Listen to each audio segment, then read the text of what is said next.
आज मी माझ्या कॅटला ग्रूमिंगसाठी घेऊन गेले. खरं सांगायचं म्हटलं तर मलाही वाटायचं नेहमी की कॅट्स तर स्वतःला एवढं क्लीन ठेवतात, मग त्यांना ग्रूमिंगची काय गरज. जसा उन्हाळा चालू झाला तसंच लिओला एवढं गरम व्हायला लागलं होतं, तो कंटिन्यू गार जागेतच बसत होता. उन्हाळा चालू झाला की कॅट्समध्ये हेअरफॉल, रॅशेस, फंगल इन्फेक्शन हे एवढं जास्त चालू होतं ना, आणि त्यांना इचिंगसुद्धा खूप जास्त होत असते. बऱ्याच वेळा मी त्याला ऑब्झर्व केलं आणि त्याला एवढी जास्त चिडचिड व्हायची ना, त्याचे एवढे जास्त हेअर्स होते आणि त्यामुळे त्याच्या स्किनपर्यंत हवा व्यवस्थित जात नव्हती आणि त्याला एवढी जास्त गरमी लागत होती. सो खूप चिडचिड व्हायची, रेस्टलेस फील करत होता तो. रेग्युलर जर ग्रूमिंग केलं ना तर त्याच्यावरचं ओझं पण कमी होतं, म्हणजे त्याला जरा बरं वाटतं, त्याला बॉडी टेम्परेचर पण त्यांचं मेंटेन राहतं, प्लस त्यांच्या टिक्स आणि फ्लीजपासून पण ते दूर राहतात आणि बरंच त्यांना फरक पडतो, खूप हॅपी राहतात.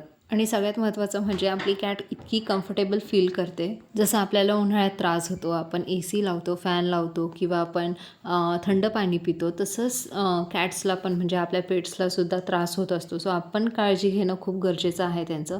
ग्रूमिंग ही त्यांची रेग्युलर केलीच गेली पाहिजे.